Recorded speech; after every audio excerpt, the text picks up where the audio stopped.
Kapaya.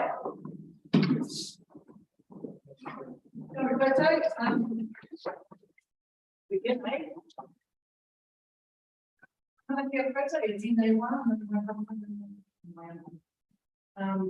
Kia ora, so kara kia te timapana.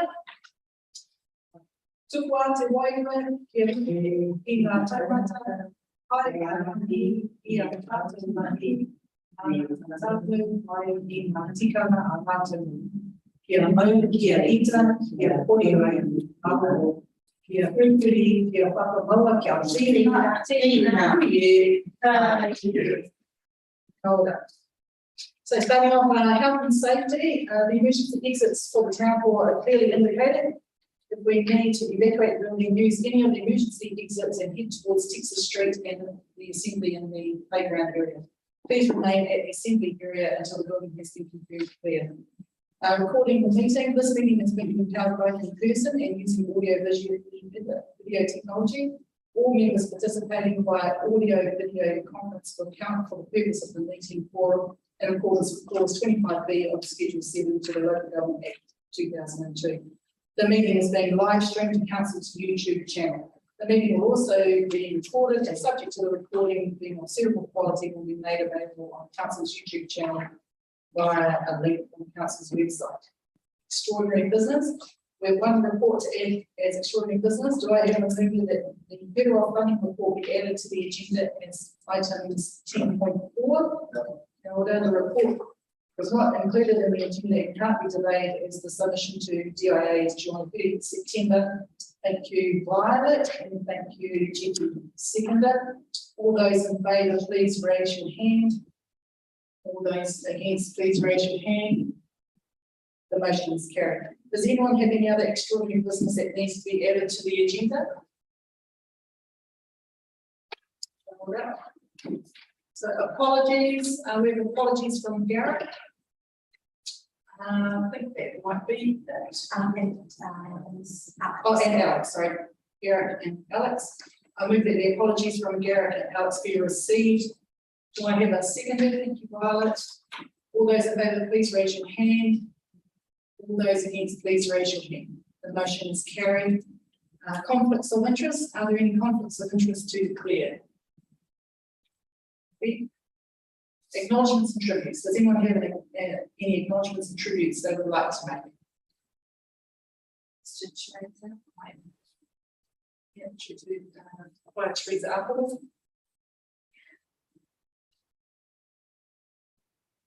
And 71 acknowledged that is the last year of change.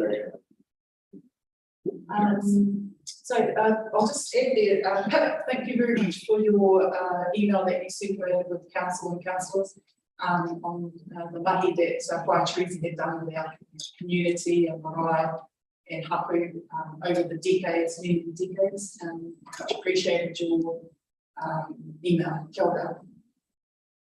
Public participation, we have one public participation this evening. Sorry. Apologies. I'd also like to acknowledge the passing of Nipia Shirki Potu as well, who was another family member of the Aparo whānau as well, and to also acknowledge his work, because as a young man, when he was only 15 years old, he was the world Muay Thai champion. So really put our area on the map. You know, as a young rangatira leader. What's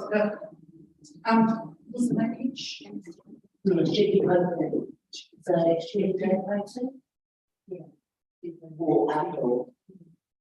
Operation use. That's right. What a nice Goodness. Okay, so public participation. We have one public presentation this evening. Sarah Tapp and Jeff Schilling. Apologies from Jeff, unfortunately he couldn't make it. It's long delayed COVID anniversary with his wife. So they're all hiking in Maple Tasman. So Oh, good. have many energy will come. Nice. Helios solar farms, have we got a little? It was emailed out the yes. Yeah.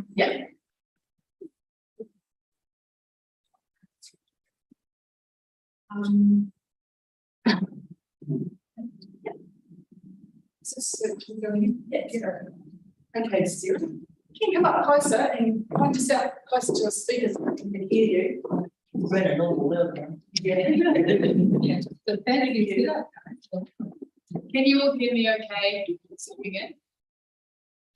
Okay, perfect. If I'm not speaking loud enough, please wave a hand. No, I can hear it there.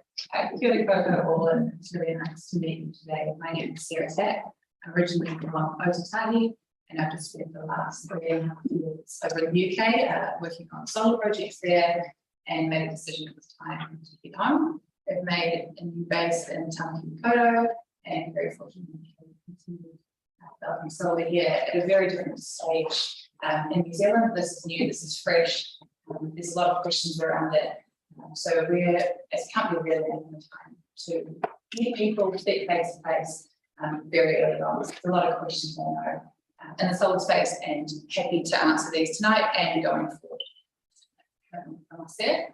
So I am a resource consent planner in charge of managing the consenting process for Helios Energy and also all community engagement. So I'm involved right from the start in terms of sites all the way through resource consent, construction and long term. So the person you can contact at any stage with any queries.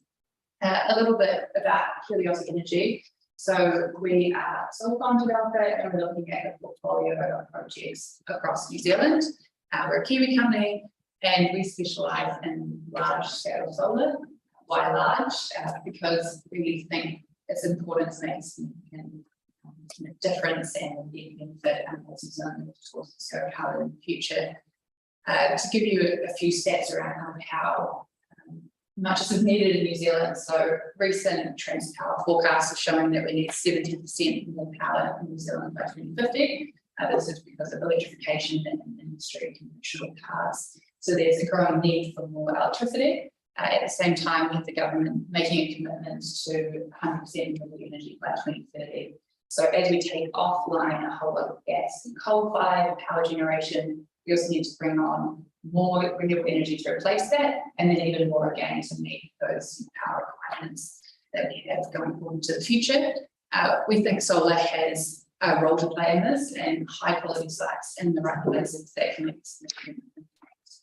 So today I just wanted to introduce the Greytown Solar project that we're working on. To be very clear, this is early at the stages. We're not resource consenting at the moment. We have not made any start on that. We want to come early to the community, have these conversations, commit to turning out again, get the action going, and affect that loop. So today I'm really seeking initial feedback. I'm here to listen.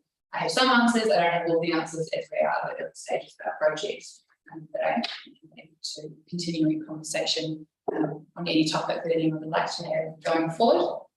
So the Greytown project is a 100 megawatt solar farm, and to go back to those stats on how much power we need going forward, it's looking like we need around 300 to 400 megawatts coming online. A new project people get to meet the increase in power. So this project here is 100 megawatts.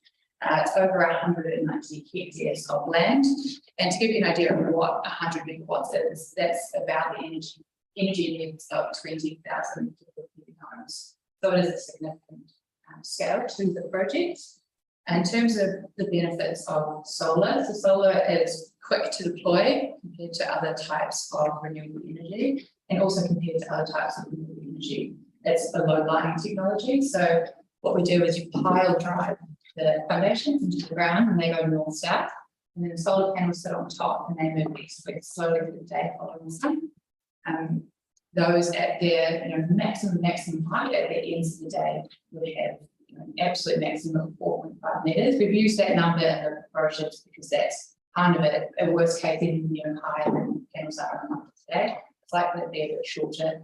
And that's at the extremes of the day. For most of the day, the panels are pretty close to flat if they're tracking the sun. So that height's around 2.5 metres. That allows us to have co-agricultural use on site, so we can continue to have sheep grazing on site under the panels, and those rows are quite significantly spaced apart, so 12.7 metres on the current design between the rows of panels, so a lot of green space. It's only about 32 to 35% coverage of the actual panels, the rest is green space around the site. We also look to develop a planting plan to go with the proposal. We really want to, we have a preference to connect to native planting to increase diversity on the site, and you're giving the land a rest with having the solar on them, so you can develop your planting on site, continue with grazing, and you are producing renewable energy to meet these significant targets of the Catholic technology, no noise from the panels themselves, no contaminants. So a lot of benefits in that solar space. Just to give you a summary of where we've got to, because it has been indicated some meeting last week, which I'm sure some of you will be aware of. So first, the process is out to yourselves, to to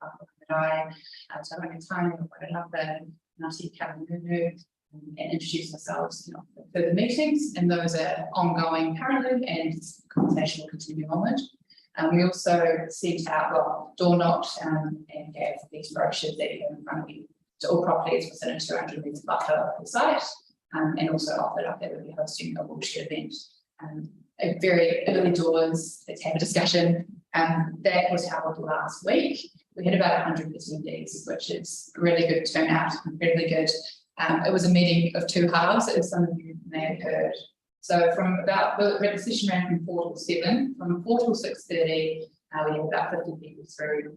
A lot of positive, a lot of support, some neutral, and some really valid questions and concerns. Concerns mostly from those who live near the site, just wanting to know about setbacks and planting, and we took on board that feedback and we moved forward and discussed it further with them. From 6:30 onward, we had a group turn up at once with some quite strong views, and definitely listened to all of those. So the meeting of two halves, we had a lot more opposition that happened in that last half hour, it's fair to say, from a number of people.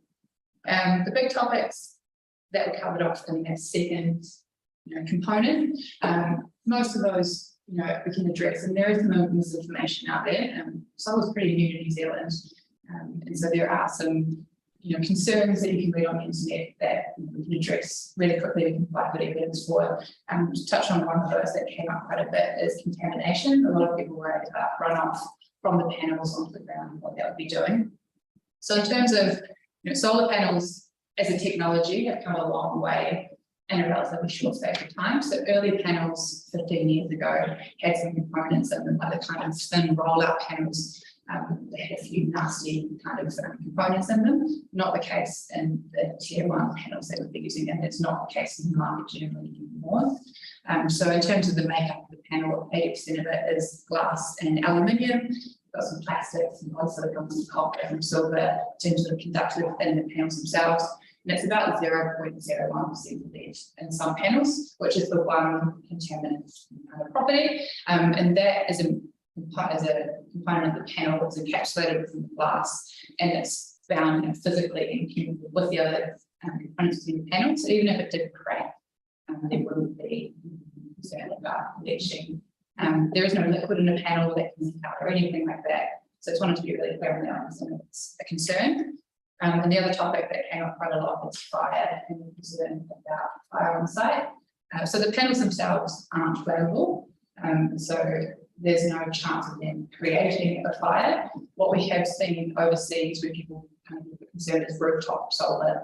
In Australia, there's been a few fires, but that has a component because of being on a rooftop that we don't see in ground mount systems. So that's not a concern in terms of that combustible or potentially combustible thing in this situation. What we have seen in one site in California and one site in Australia was there was a fire in the solar farm fence, but that was the dry grass catching during a drought, and the panels themselves didn't catch fire, it was the grass underneath. But what we're definitely taking away from the meeting we had last week is that fire risk and management is a concern. So that's an action I'll need to talk with the voluntary fire brigade here. So to talk to them about what they need in terms of risk management plans, and what training and all the kind of things that we can provide and some financial support as well. What about the wind? Window. That Yeah, could be their channel. Yeah. What about the wind? Maybe trial them, how they would hold up these things. so very good question. So the panels themselves are technically designed to withstand winds up to 200 kilometers per hour. So that's the standard design. And then so that's the standard as it is. And then we do check reports so we can strengthen and look at on a side-by-side basis. So definitely, yeah, wind is Yeah, definitely this. yeah. Did you say it's a New Zealand company that's New Zealand project? New Zealand company, not New Zealand. Yeah, done this all overseas and then you brought it to New Zealand and set up. So in terms of the founders of the company, so the two founders are from California. They've been in renewable energy, specifically solar, for many years. They've developed a number of projects overseas, and then they've come to New Zealand, seeing the opportunities here for solar and what they can bring. And getting the private outline that should be had here. New Zealand's kind of benefiting from the rest of the world has subsidies for solar, which really has driven the technology forward. Has brought the price down. So we're now at a point where solar, in most situations, is the cheapest form of energy. It's just past. So in terms of deployment, it's now the cheapest technology you can bring in that's creating the same amount of power. So it's kind of all reached a point at the right time. So the rest of our team is Kiwi, we're all based in New Zealand. We only operate in New Zealand. And so that land proposed, how many hectares did you say? 190. 90 hectares, and how many panels would be sitting on them? So it depends a little bit on the design and configuration. So it's a big number. What we're working to at the moment is 177,000. It's a lot of panels. Those are in long race between them, but that number is subject to change a bit as we move forward. But I want to be very clear, like this is a big project, and so we have to work through the design, boundaries, to make sure that it's appropriate design. In terms of getting the power into the national grid, is there much infrastructure changing or modification yet to do? Good question. It's still being worked through. So in terms of where the site is, the transmission line to the south, so the substation is the power code transpower set up to the south. It's looking like it's underground there, so there won't be any new poles or anything going in. What needs to happen in the substation site itself is still something we need to work through. So there may have to be some upgrades within the existing compound, but that's still conversation for moving forward. And these panels, will they be able to ironically adjust them, or we can talk about the wind, if you split like the wind farms, Yeah, they adjust them further off the wind. they're pretty clever. Again, technology's moved so quickly. So when I was working in the UK, it was all fixed panels on a mount. They couldn't move. Things are pretty clever. So in periods of high winds, they can put themselves flat. In hail, they can adjust themselves accordingly. In snow, they can shift and move the snow off. It's pretty clever stuff. And why in particular that block of land or buildings coming in Captain's Line? Really good question. I think it's probably worth taking a step back to kind of what we look for on the solar site, just to give you a bit of a sense. So what we need for a solar site is flat topography, so land needs to be less than 5 degrees, and also ideally with some existing screening on the boundary, because that's the main thing for us is that people can't see it, then a lot of the concerns go away. So this site does have quite good existing planting on the boundaries. We also need to be close to a substation. So you've got the site itself. We need a willing landowner. So in this particular situation, dealing with young children who aren't quite at an age to make a decision about the future of the farm, the current landlord person in the land is acute and he doesn't work in farming himself. So this gives them something that keeps the land is left by us. So it gives them an opportunity to secure the future of the farm against 35 years, and that's what we're doing, and solar resource. So where there is enough resource in the country to make a viable project, you also need capacity on the national grid. So all of those criteria fit this particular substation and then the site.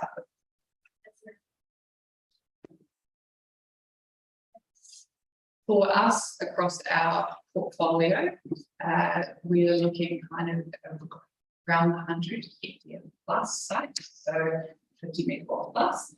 We've announced one other project, so we have our lead project, which is Edgecombe, that's 115 megawatts, so it's slightly bigger than this one.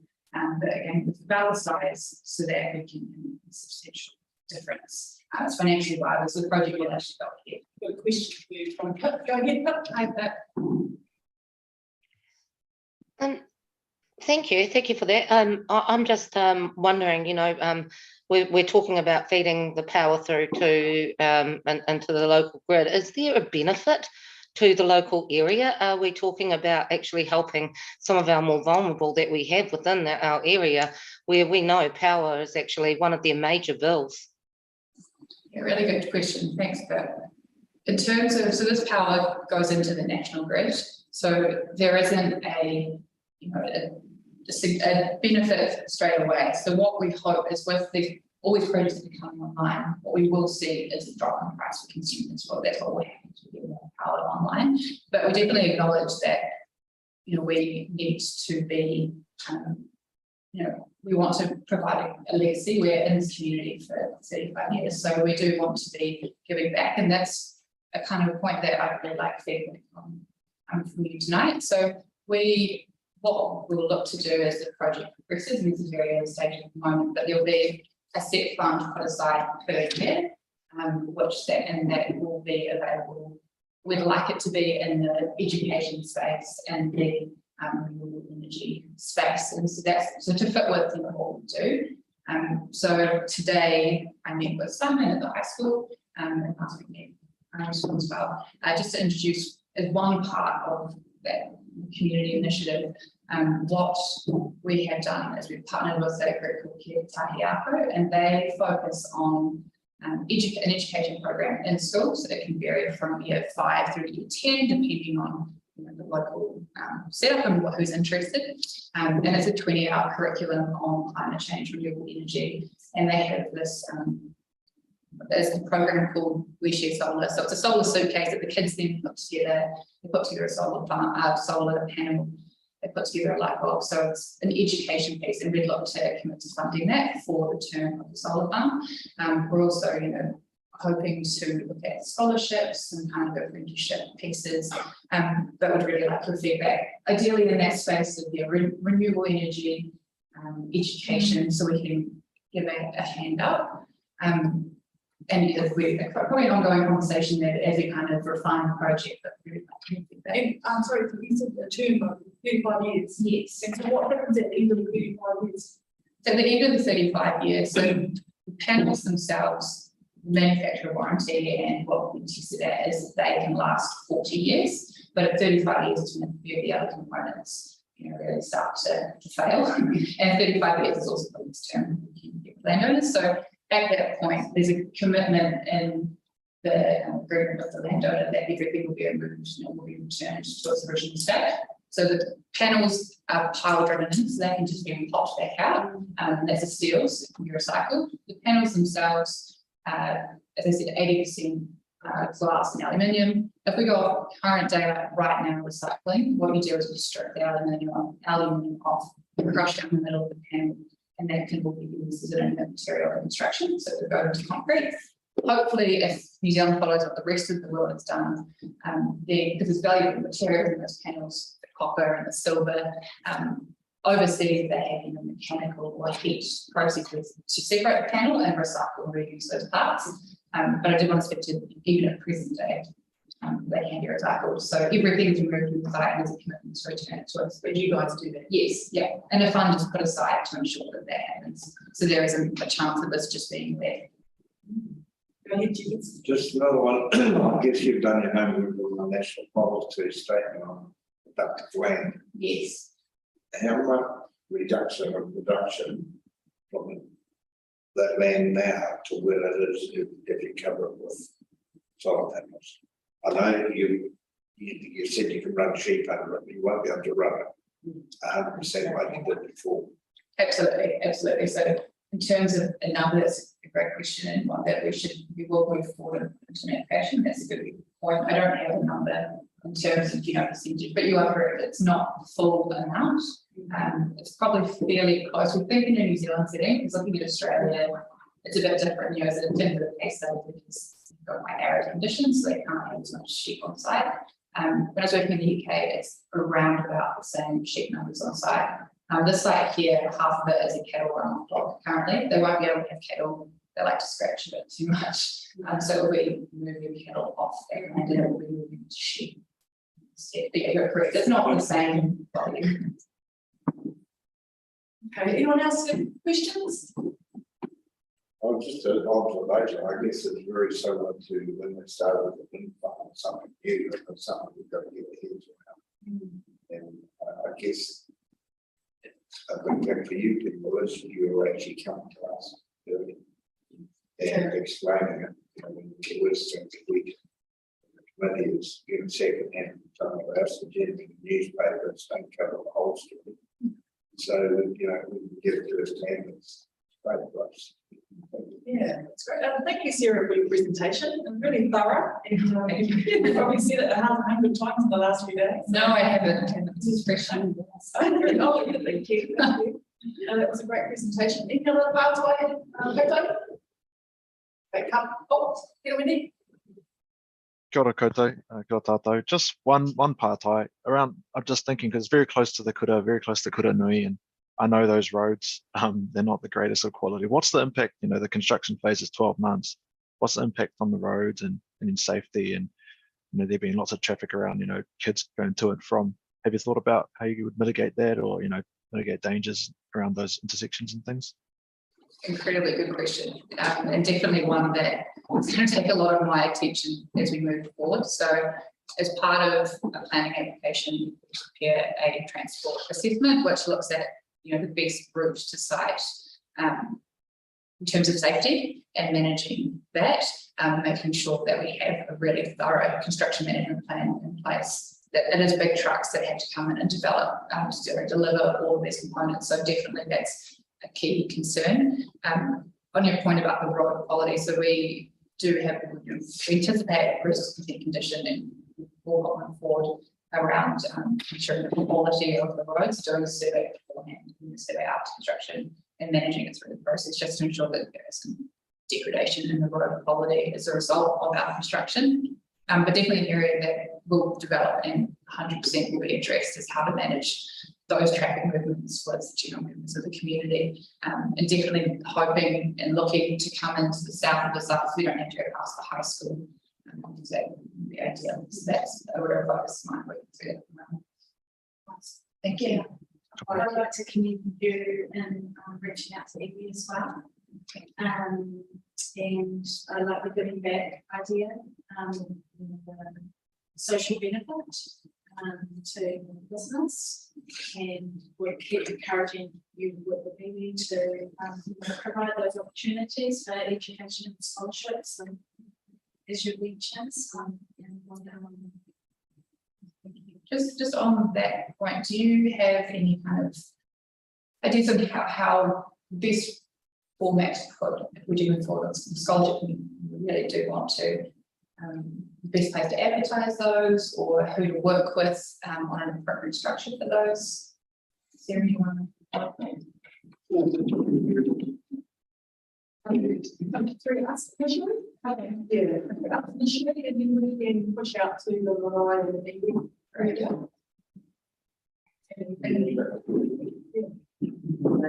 Yeah. Thank you. Oh, I have halfway.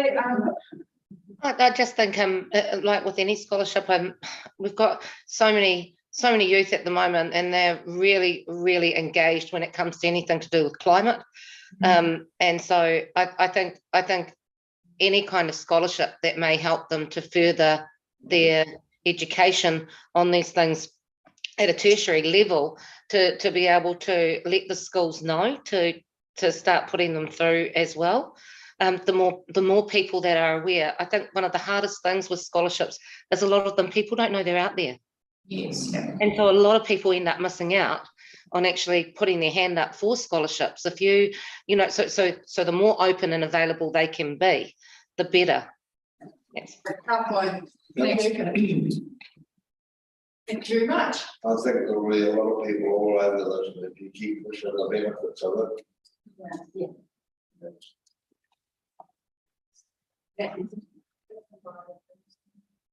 Interesting, we hear from most of the showing the reason.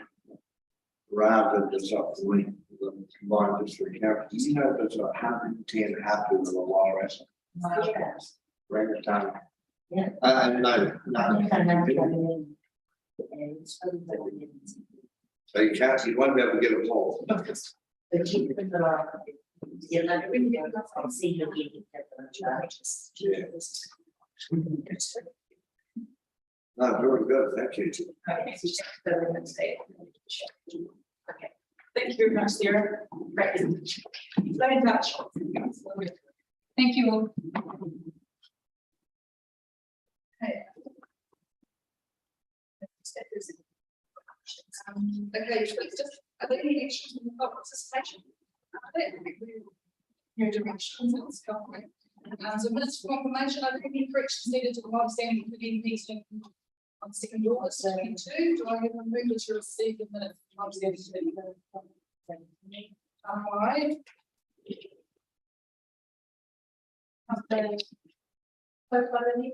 you want to, you know, as we need to know. So you can you for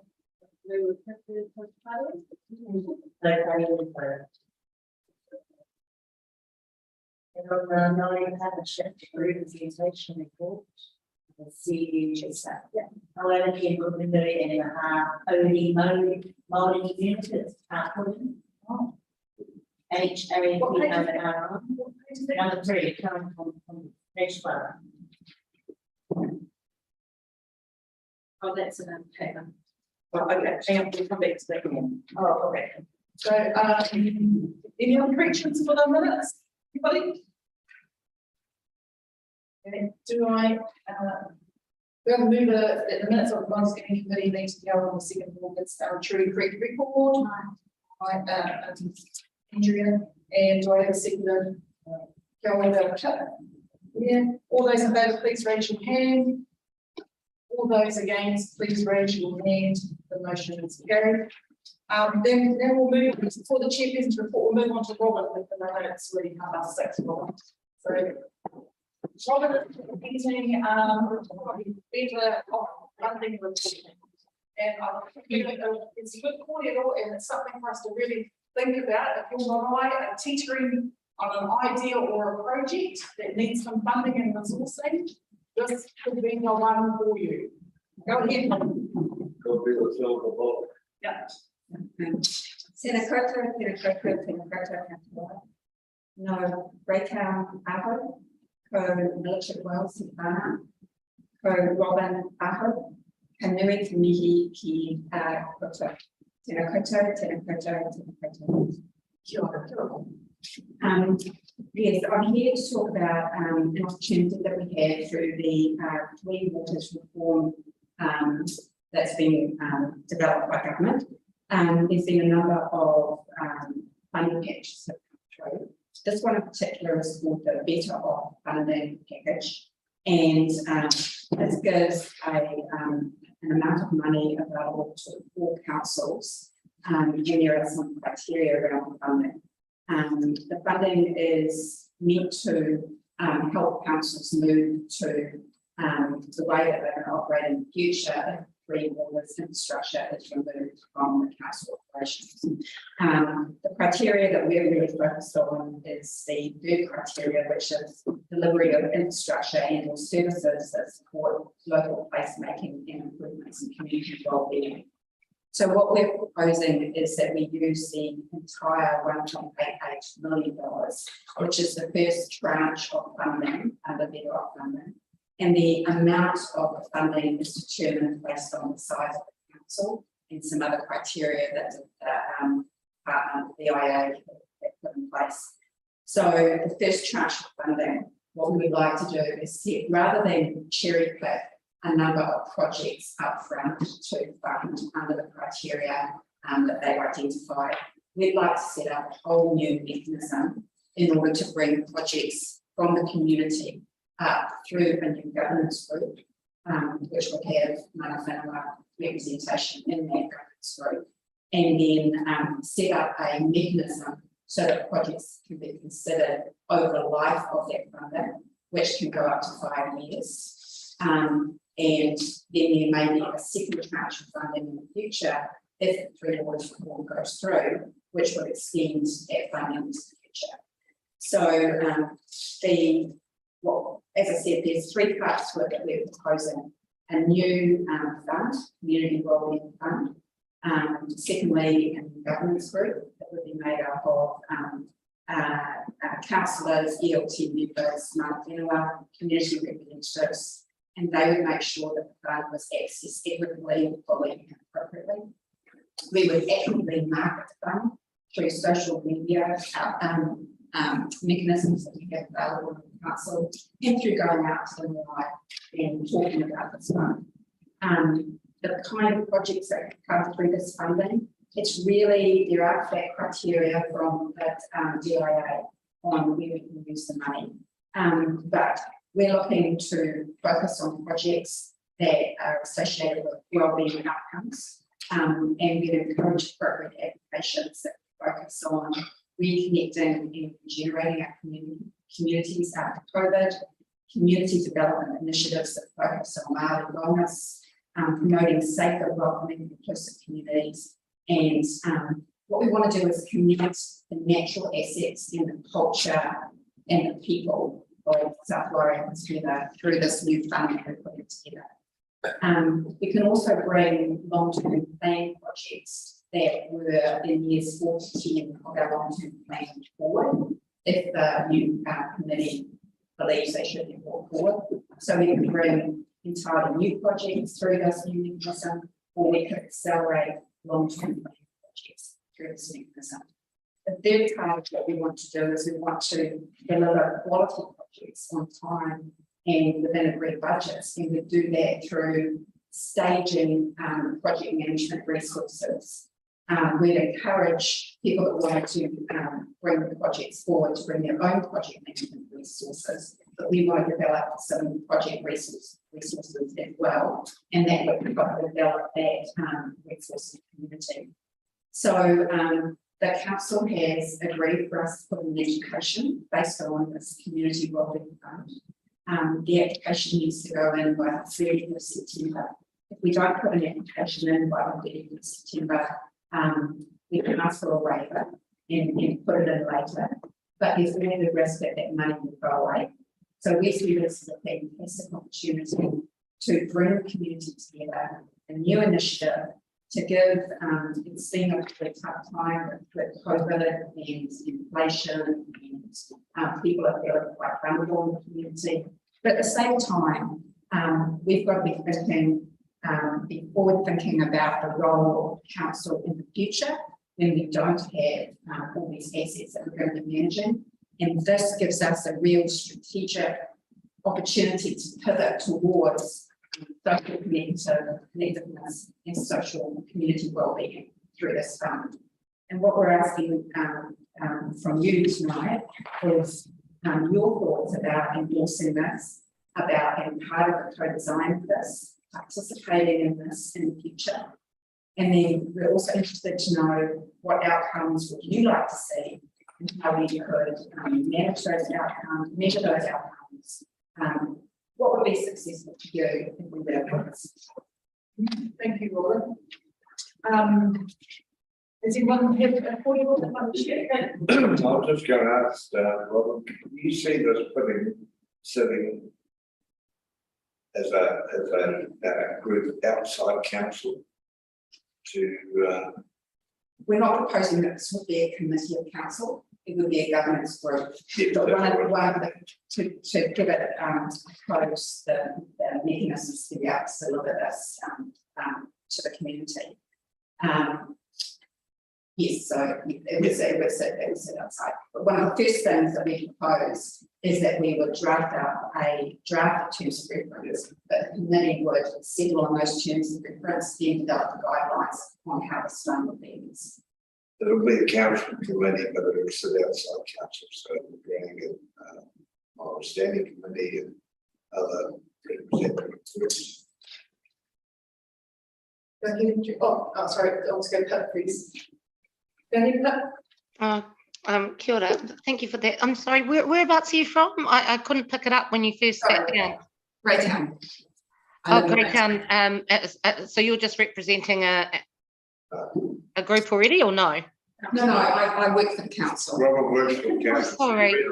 Sorry, I'm so sorry. I can't actually see. I'm so sorry. We just couldn't quite hear on here, so I do apologise. But so you're talking about a group that's going to be using the Better Off funding, which is being given through to the council to help to ensure that other areas are kept going, but to set up a brand new group, but that would still be co-governed, is it, between council and, because for me to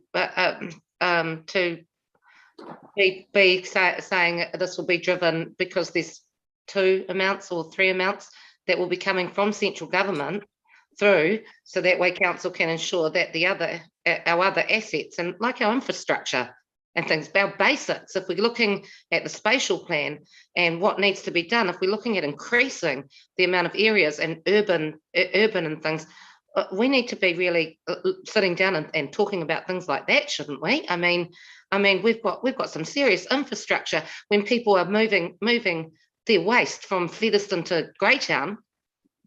You know, things like that. I'm just a little bit surprised on hearing this for the first time, and the fact that we've only got 2 weeks.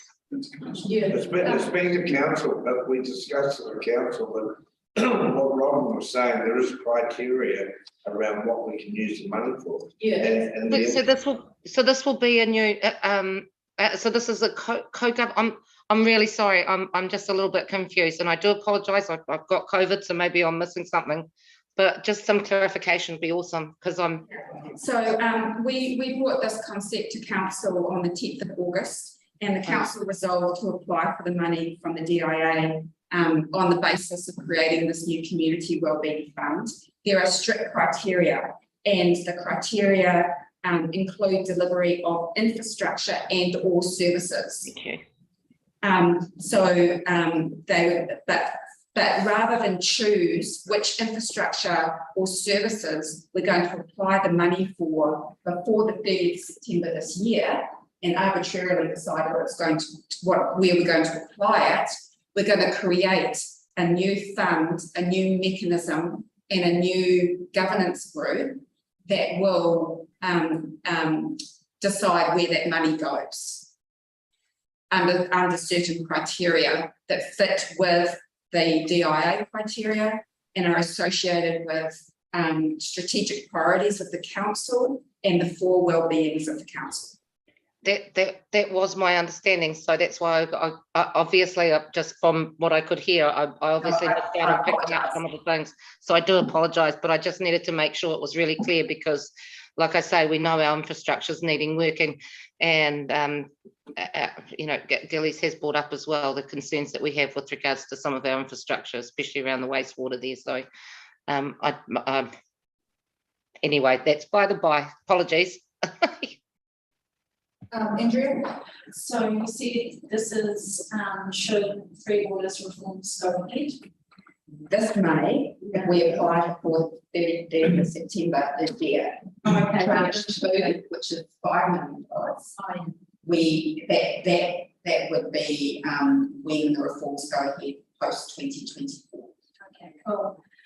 So around the governance of the fund, who do you see as being integral that governance table? Well, we proposed that they, first of all, they meet with the ELT so that they can bring the long-term planning projects through, start familiar with the long-term planning projects. Certainly Māori and other members of the community. We haven't developed the full terms of reference for the selection criteria. And that's the kind of feedback I'm looking for. They're looking with the reforms in the health sector as well, so they're looking to tackle social determinants of health and have around their locality plans and formulating partnerships with the local council. So this would be quite a good vehicle for it, for working with the health sector as well. If I may, Manager, sorry, the poor government that we got. I'm here in the absence of Harry today, so I'm a good team member. So, but this is particularly interesting as well from the point of view of local government reform. The future of local government is likely to put much more emphasis on social well-being, community well-being, community education, and so this is a wonderfully aligned mechanism by which that could further bolster what's already on track in terms of the direction that the future local government may actually take. Yeah, is there a way to give an example of how this could be an example for our community to give it a context around? Well, an example would be if you need an internet connection to Māori, that would be possible. Anything that would bring people to Māori or where they would gather, because it was a warm, safe place, secure place that had connection. That would be an example of projects. Linking of natural parts of South Waireka, so bike trails, and if there was storyboards on the way, those bike trails, that would be an example. Those kind of things. Security lights in the area. That would be another good example. Making people feel safe and secure and connected. What about insulation? Yeah. When it's raised, you know, buildings today that can't afford that insulation. You just go down. Yes. And it costs. And what about your connectivity? How are you guys? So we got that through, yeah. So they can all. Okay, you guys are See why that, so they gave us a suite. And it's got a TV that we can do, but okay. You can go. We have got that flash. No. not as much as that one, but. You can go to me. Oh, yeah. Yeah. We did it through this one. Yeah. So anyone else can part-time? Part-time, so anybody thinking of a project? Because I think you're saying also, Robin, that you've got project management, so it's like if you've got an idea that needs to be fleshed out, you can at least, you know, start a conversation with Robin to see, to flesh it out, and if it needs some management around and what resources, you know, be there to help you guys get your application together and stuff. Yes, so in the application, what they're interested in is obviously, and we have checked this with our manager for the DIA to say, is this an idea that they think fits their criteria, and they have said that they do. Obviously, nothing is guaranteed until we put the application in. I expect they'll have feedback on the application. They want to know how we're going to assess whether the project's working. Is it achieving the outcomes that we hope? And so we're proposing such things as an outcome. Our outcome would be that the community feels connected and supported through the projects funded, and that we would measure that through some kind of surveys that could be phone, online, social media. It could be Māori visits or meetings to say on an initial and annual survey basis is are projects happening? Are they making you feel connected? Something like that survey. We want the community to feel safer, welcoming, and more inclusive. So we would look at the breakdown of projects supported through the fund by type or cultural identification, so that we make sure that it's a fair, equitable distribution of the funding. And we want to make sure that people know about this, and that we have lots of applications come through as well. So we want to be measuring how many projects coming from the community rather than just through the LTP acceleration are coming through. So we measure the percentage of projects coming through the community. So the first part is to secure that funding. Yes. And then the next part is to push it out in the communities and say that this, whatever project you're thinking of, then start to talk to Robin and pushing it out. Karen? Oh, kia ora. I'm sorry, the sound quality is not working very well at my end, but what is this fund called? How do you apply? So this is being applied under the Better Off funding, which is part of the Three Waters reforms. So this is the portion of funding that government is providing to every council to help them invest and to pivot away from managing the water infrastructure to the new way that councils are operating.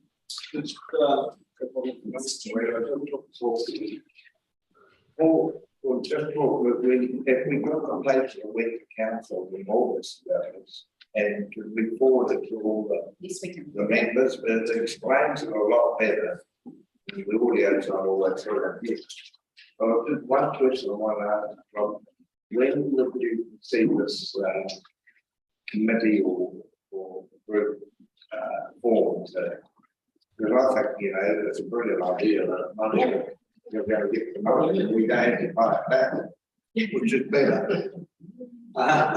So, you know, we really need to ground running. yep, so we're proposing that we put the application in by the 30th of September, that the terms of reference for the governance group are drafted and accepted by council by the end of October, that we launch the funds in also at the end of October, that we hold a workshop on terms of reference and get our policy and guidelines approved in November, so that the first projects will be funded by early next year. That's what we're proposing. We'd like to fit into those processes in terms of reference. Yeah, absolutely. And I think the intent is for you to be part of it, yes, rather than just feeding into it. Part of the conversation. Okay, yeah. You know, we want to, right from the get-go. This is our first example of co-governance. Right. I'm happy to share the application as well. Yeah. Any other part? Right, thank you, Robin. Very much. thanks a lot. And apologies, Robin, for not recognising you. It's fine. Come on.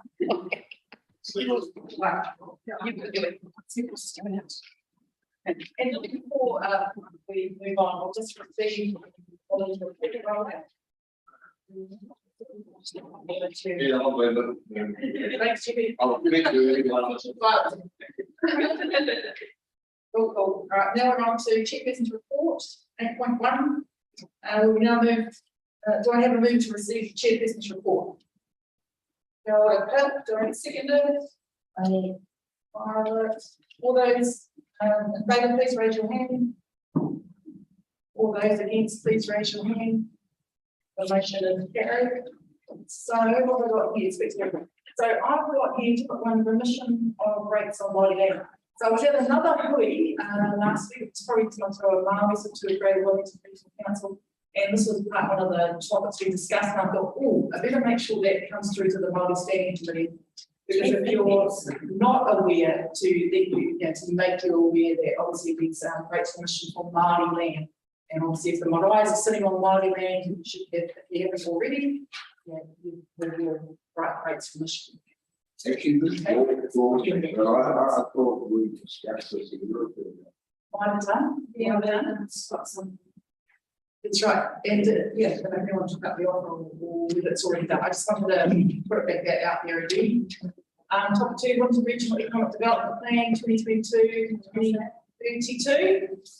Is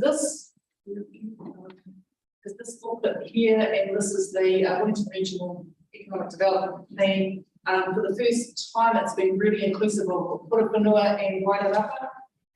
There's 2 trunk lines, and it's looking at the region as a whole. And so I can get more copies of this. Would everybody like to have a copy of this? No. I'll make arrangements to get some more of those. Thank you. Topic 3, planting at Taupalaniko Bridge. So that's the suspension bridge, and it's been planted both sides, so Kingston got done on Saturday. When, who supplied all the trees?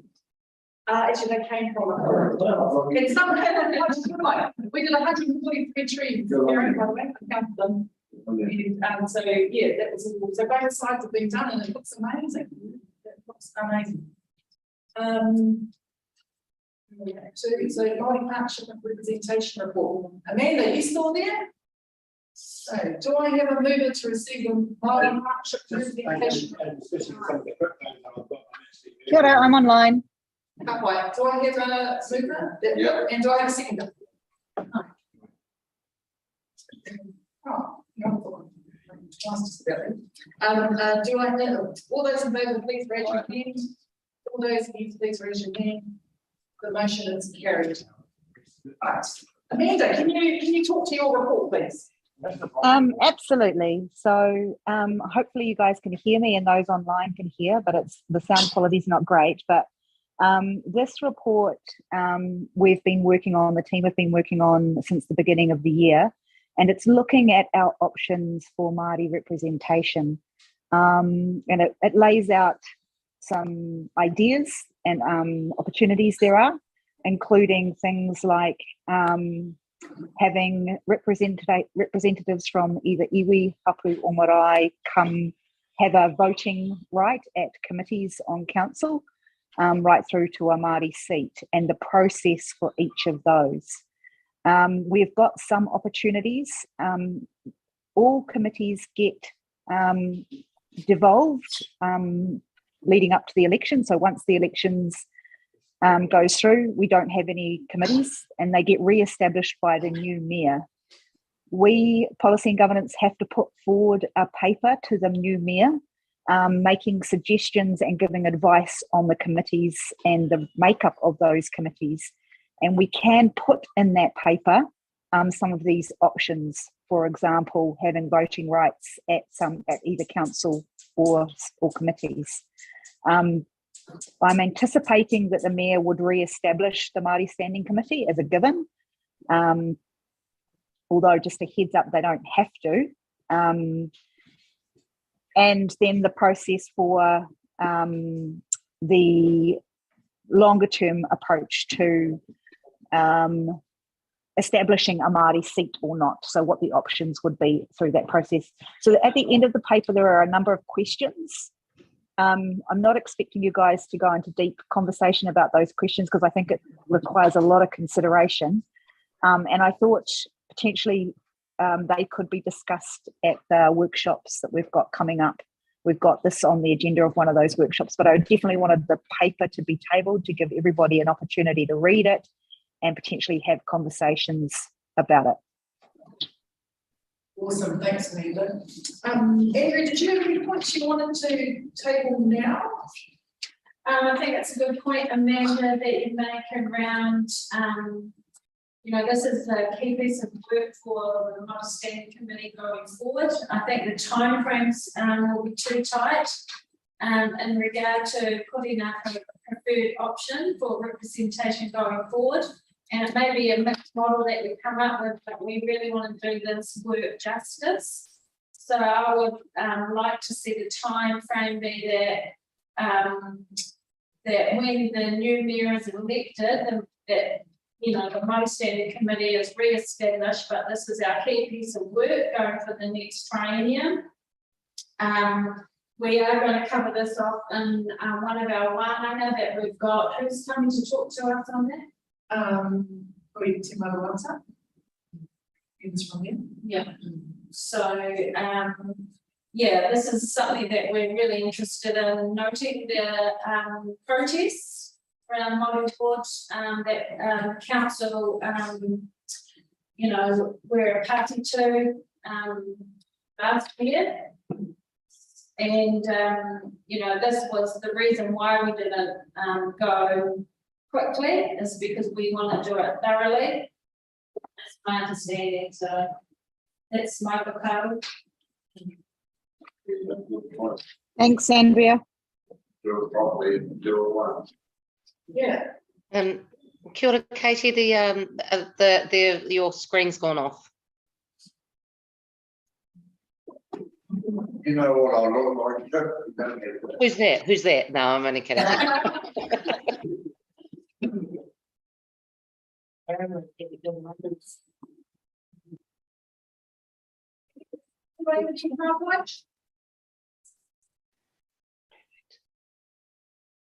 So are we happy to, absorb the report for now and then it be something that we put together that we talk about again in our wānanga?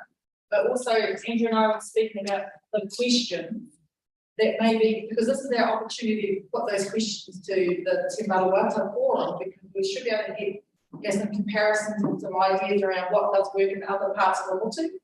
And so we'll probably put some questions together, maybe push it out, see if everybody's happy with those kind of questions, so that we're making the most decision we can. I think it's what Cool. we need to do. That sounds good. So what? Just do you have a part? Oh, Billy's either. Yeah, just a question on distribution of this report. Is it just restricted to the Māori Standing Committee? Kyle, it's public document. You can share it with whoever you like. Right. Thank you. Gilbert, do you have a part? Too late. Yeah, just a quick partai.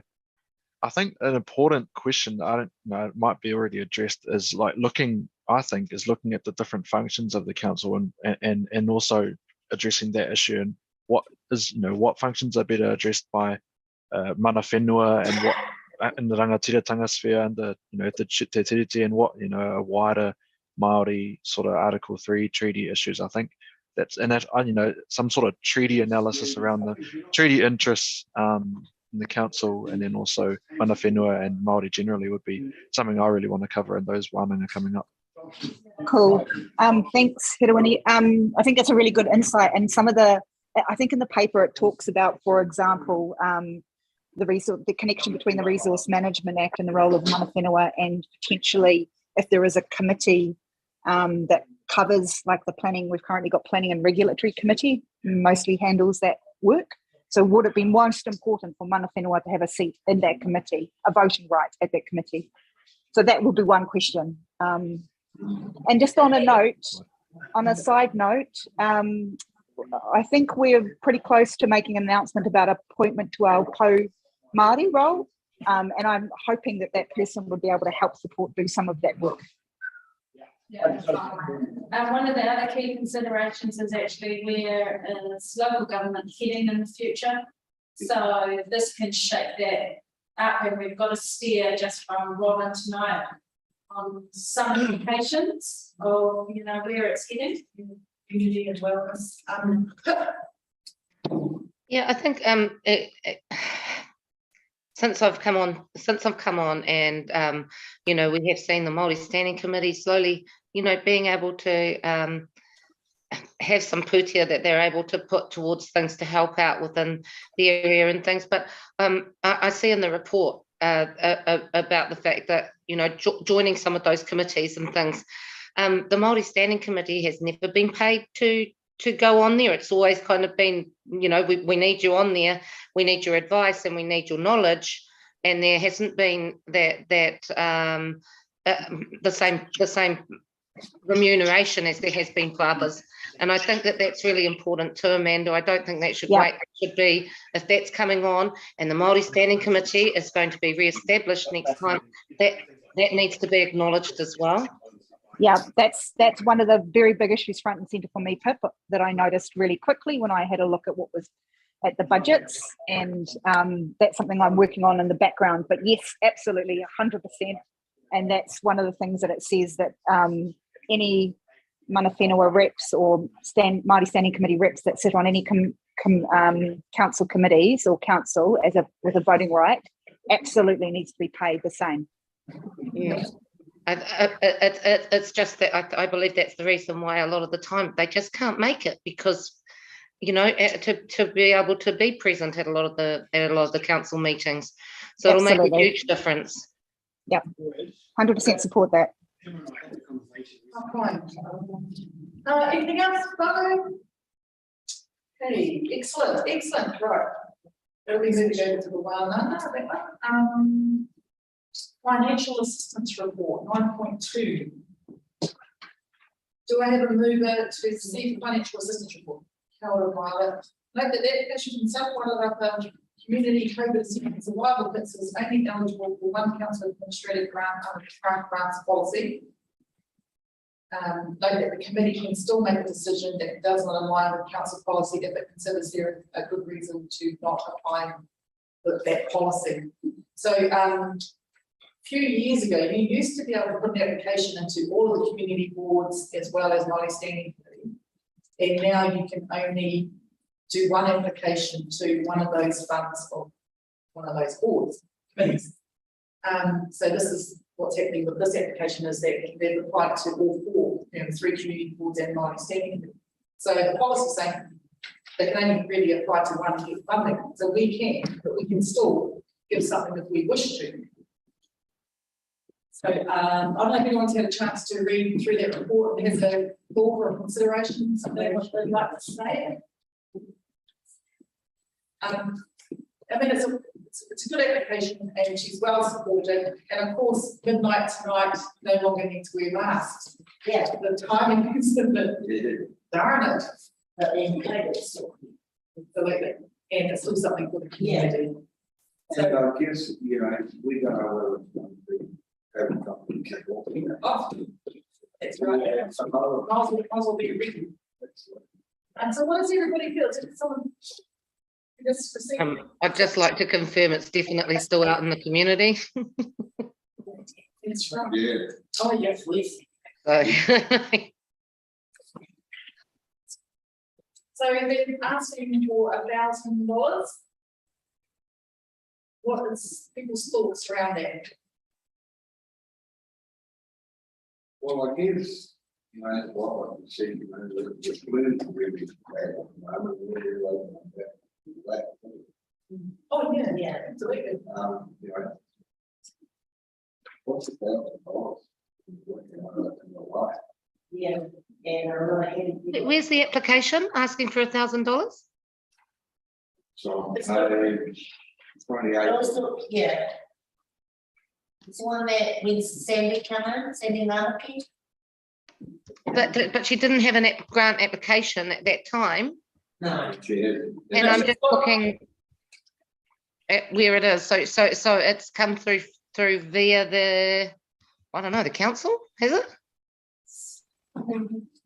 Yeah, sorry, I'm Councillor Maynard. Yes, Sandy and Teresa have submitted a application for financial assistance to support the COVID essential survival kits to the Māori Standing Committee and the 3 community boards to be considered at this round of meetings. Thank you.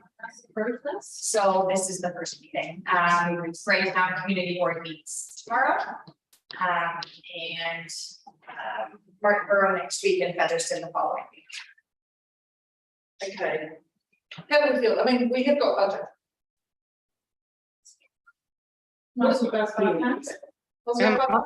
I'd like to support this. I'm just putting my hand up. I'd like to put this forward. Yeah. Well, how does it go? So Karen, go ahead.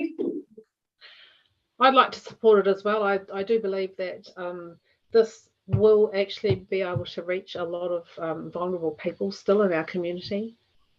And I think it's really worth supporting. Okay, and is everyone okay with the full $1,000? Yeah. Okay. You just need a mover and a seconder, to grant. So for a community COVID essential survival kits, $1,200. And then there's a specific fund that it is coming out of. So Jeff and Violet, move it and second. All those in favour, please raise your hand. All those against, please raise your hand. The motion is carried, and it is to come from here and good look. Go towards support and support funding. Yep. Okay.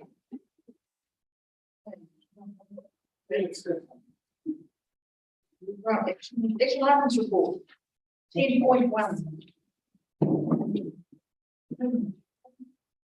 10.1, not taken. Give yourself. 32. I don't have access to that. We're working on it. Or, yes. What is it? Well, Stella, or Brilliant. for the Māori Standing. Sausage fingers.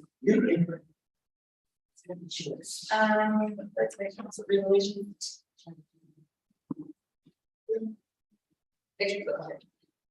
Temporary one, do I have a mover to receive the actions item report? Right, do I have a seconder? Everybody in favour, please raise your hand. All those against, please raise your hand. The motion is carried. Members, are there any updates to the open actions report? Yeah, 248. Oh, 248. Okay, we've got our dates. I got confirmation of speakers today. It is on my list to do first thing tomorrow morning. So we've got a draft agenda and it'll be going out tomorrow morning.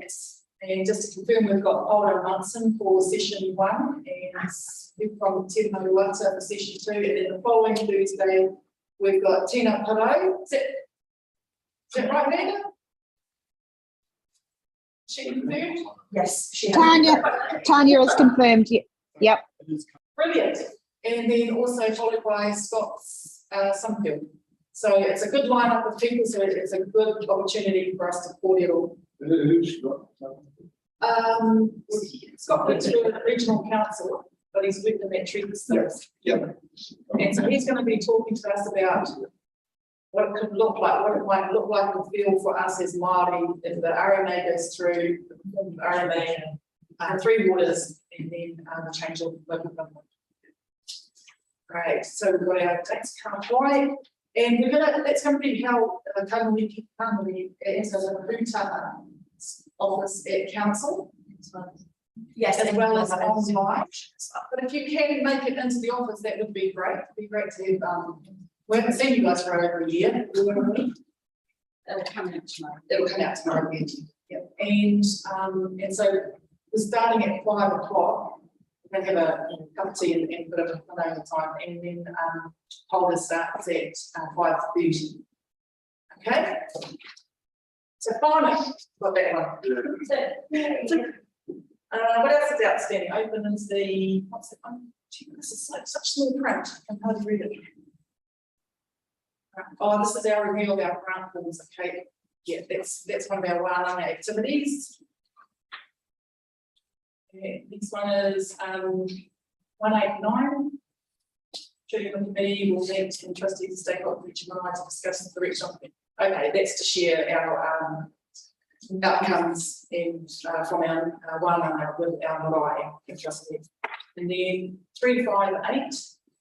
Current in the water budget report and issues. Those 2 were related to the water levy that was scheduled. So now we're just waiting on another date for that. So yeah, we never managed to get our water levy in, and so that was, we just put that back over to Papawai to give us another date that suits you guys, and we'll just have to see if we can run with it. Can't wait. We'll get back to us. So we must be getting close.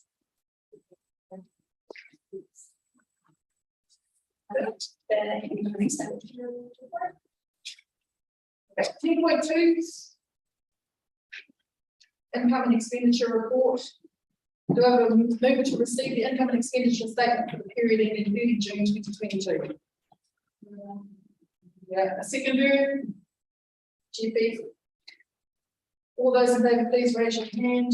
All those against, please raise your hand. The motion is carried. Members, are there any questions or clarification you would like to ask? Just a point around,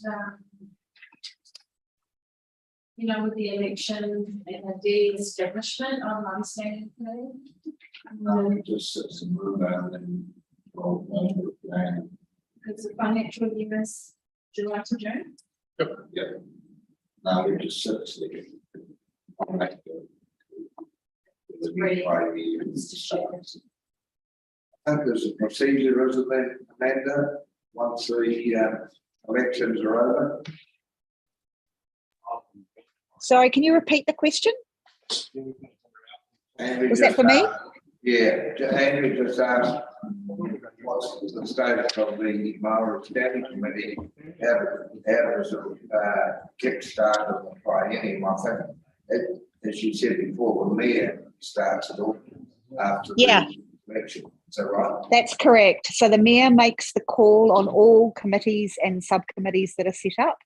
And we put together the policy and governance team will put together an advisory paper for that person to make a decision about the options. And obviously we'll fully support the re-establishment of the Māori Standing Committee. And I can't see that any mayor would think that that was not a good idea. I think the other options we've got is around whether or not we have any Māori Standing Committee members sit on any of the other committees or on council with voting rights, and also what the delegations for the Māori Standing Committee might be. Was your question specifically around the monies that were available? Yes, the budget re-established. Oh, sorry. Yes. I don't know the answer to that question off the top of my head. Yeah, it will be, because we work as a financial year, as you pointed out, 32 to 1 July. It's just a continuance of what I was talking about. It's the next financial year. Yeah, that's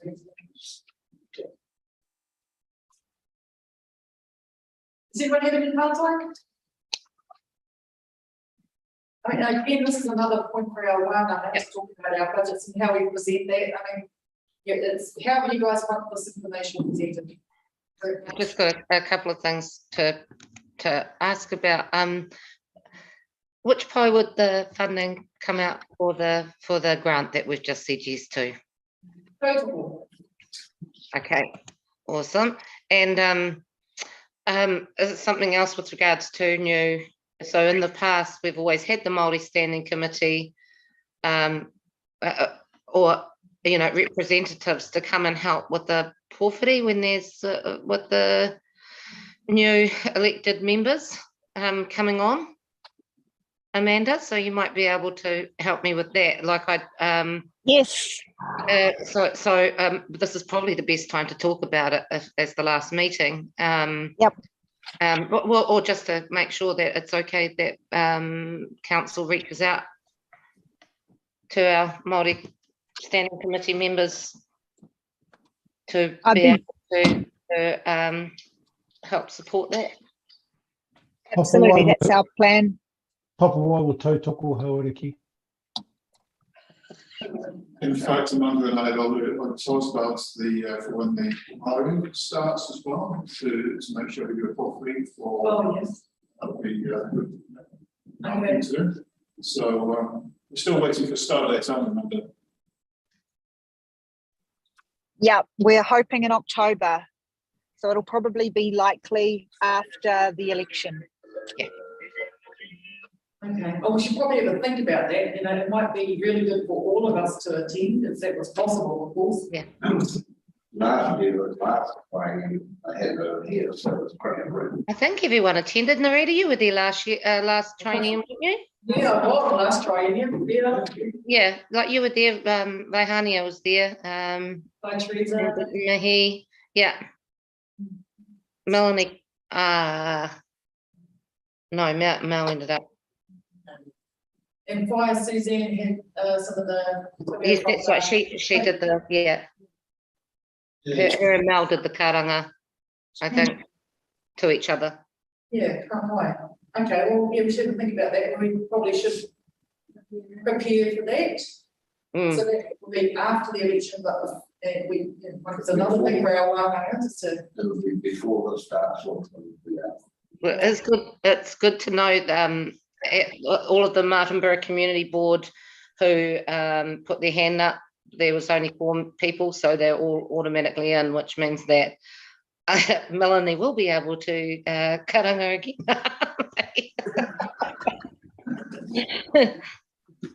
Okay, any other partai around that at the moment? Okay, 2.3 officers report. Do I have a move to receive the report? Anyone? Do I have a second?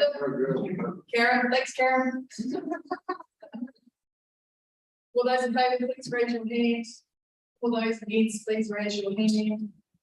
Motion is carried. Members, are there any questions or clarification you'd like to ask at this time? What's this report? Who are you reporting on that for us? Paul? No, it would be a number. Me. Okay, Amanda, go ahead.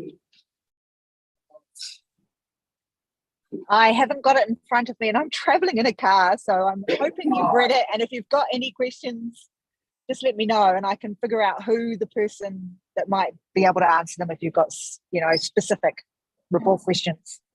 Okay, but we can see we have a completion of the draft master plan for Livingston. That will be great to see, you know, as it progresses. Yeah, they're doing a really good job in that space, I believe. They're having lots of opportunities for the community to engage, and there's been obviously some good public debate happen on social media and in meetings. So I think the result will be worthwhile.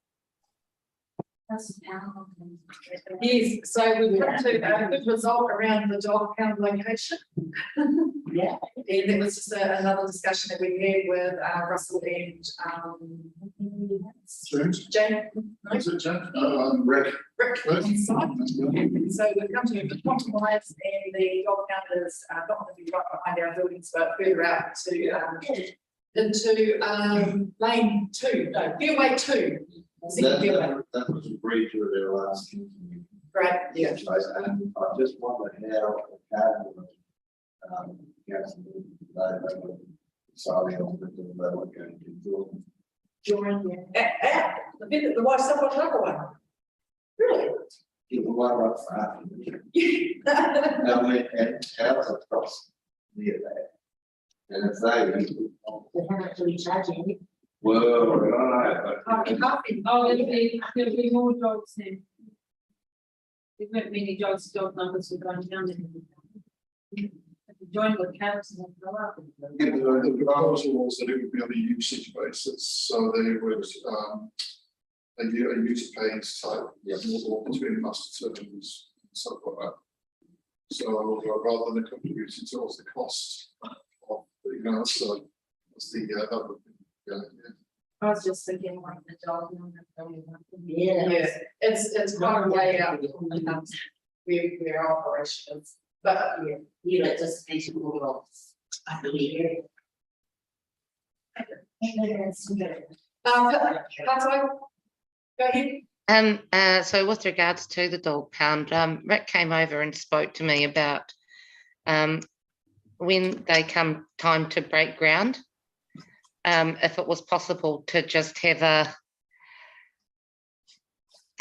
service there to when they break ground, because he'd like to see that with any kind of major projects that they do.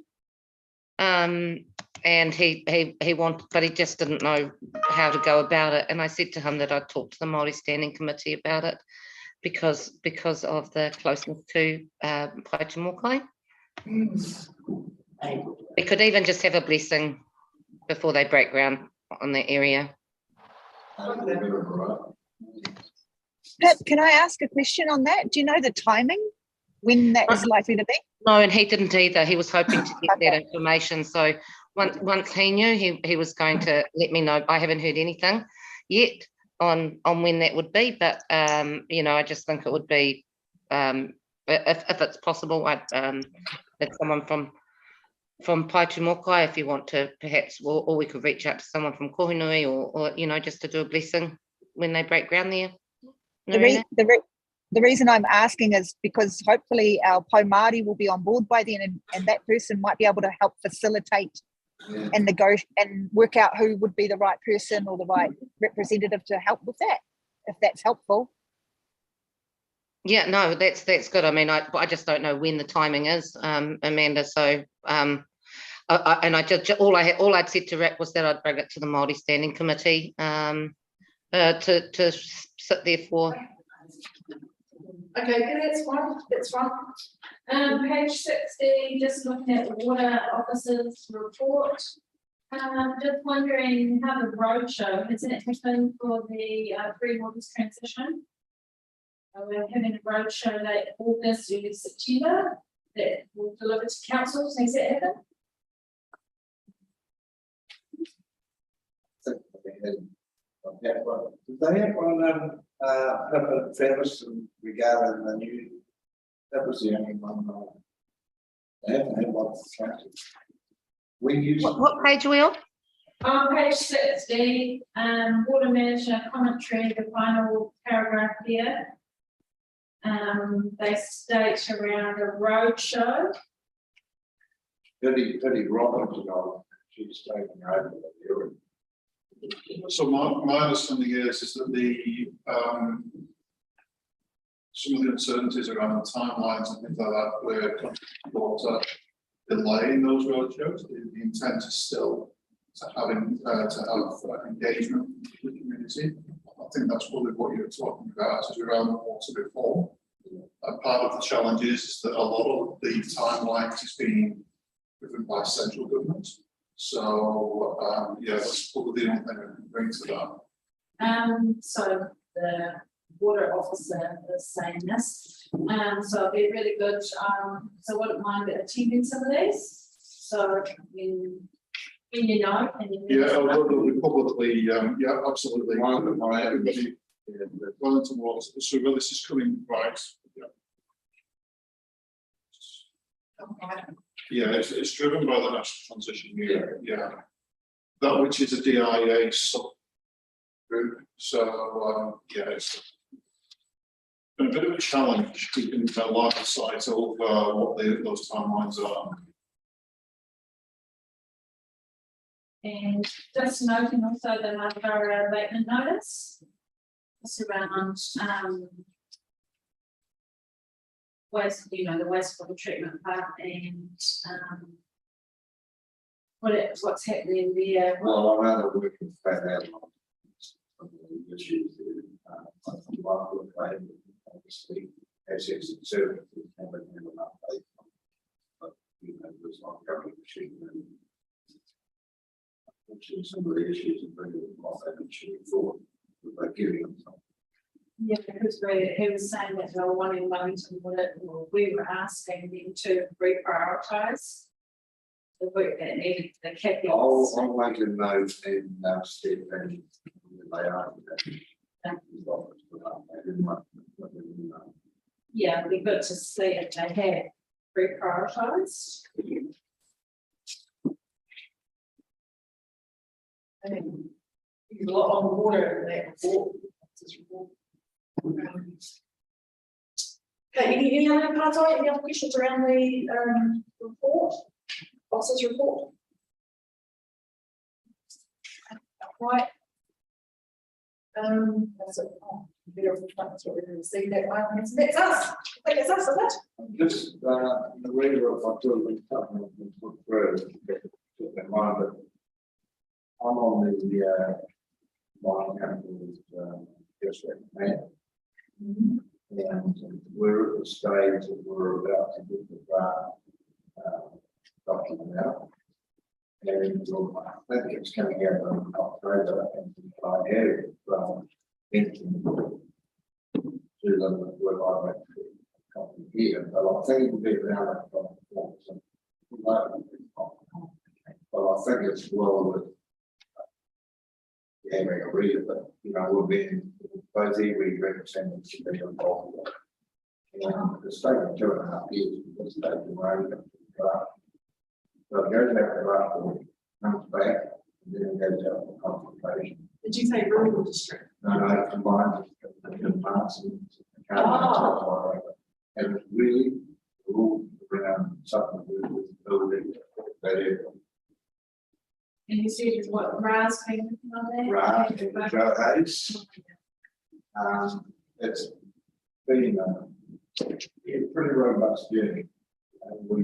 We only did a partial review, but we might well run a review because we did everything. I think we're headed to a good place. but it's only going to be as good as the feedback we get. You know, I've seen the feedback, that last document in that view now. But what I hate to see after the signed off on, during, oh, hell, what are you know? You better send that to Caitlin. Yeah, I'll get it. As soon as it's released, it'll be on the website. We could have some little summary highlights because, you know, I'm not going to read it out. No, well, no, you know, I'm just, I started 5 days ago on using a chapter a day. I can't sit there 2 hours a week. No, the highlights.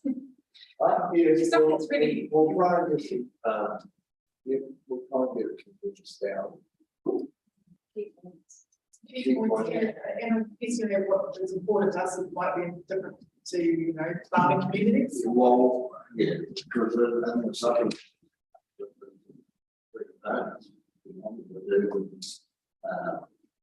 Mixed use, rural. Yeah. Because of it, what Joe and Brad, they kind of. Well. So this draft is the same rule with a whole of the water up, not a separate lot of rules up there and. There is some around the subdivision, there is some differences because each council and special planning. Yeah. But in fact, Rara and I talked about the other day, when he gave me this document to read. But he thought it shouldn't be sort of broken down into the bullet points and the people want something I'm interested in. Yeah. If there's a consultation process, then they want to summarise it for that process. I think they. They can't quite. Well, I think we're gonna, thanks for that, Chimpy, and here, if you could send that to Katie and Caitlin, and we can forward that to us. Now, what's this last thing? Regional project update. Sky team, every level. I think that's part of the report. Yeah. Oh, okay, yeah, I'll take one in my. Yeah.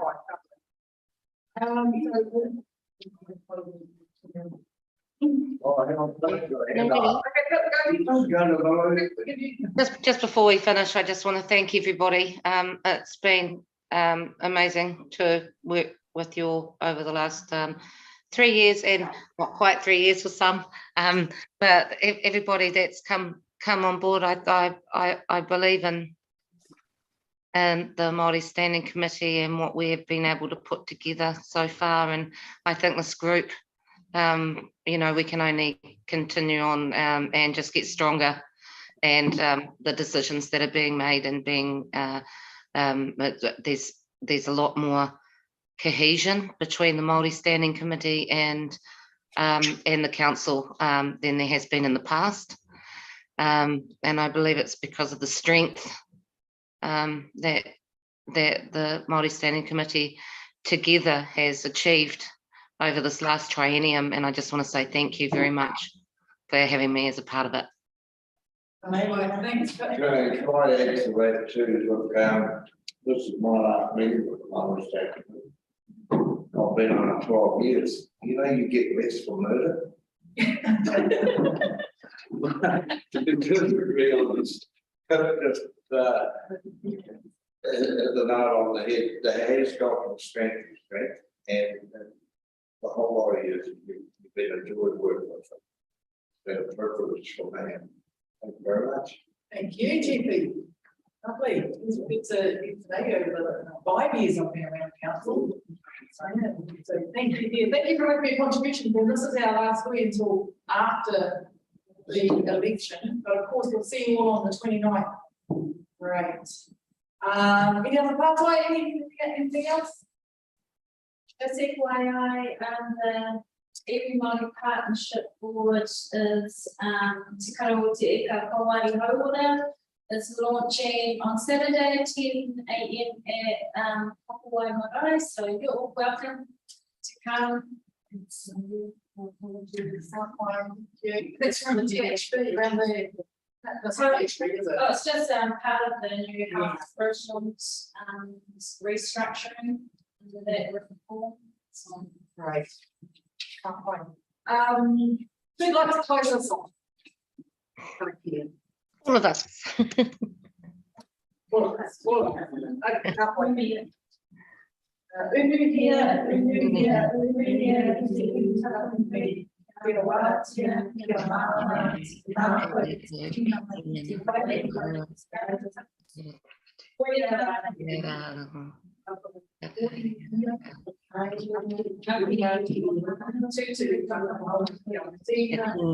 Tina. Thank you. halfway. Thank you, everybody. Good night. Thank you all. And Good night.